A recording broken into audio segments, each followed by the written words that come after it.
দেখো ঘর আমার হয়তো ভালো লেগে যেতে পারে, এক বালিশেই স্বপ্ন হোক, আয়না কোণে থাকুক তোমার টিপ, আমায় শাসন করুক তোমার চুলের ক্লিপ।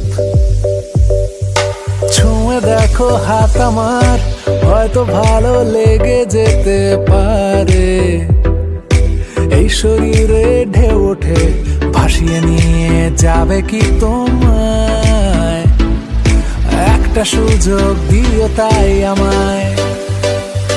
এসো ডাইনিং টেবিলে খেলি পিং পং, বোকা মন খা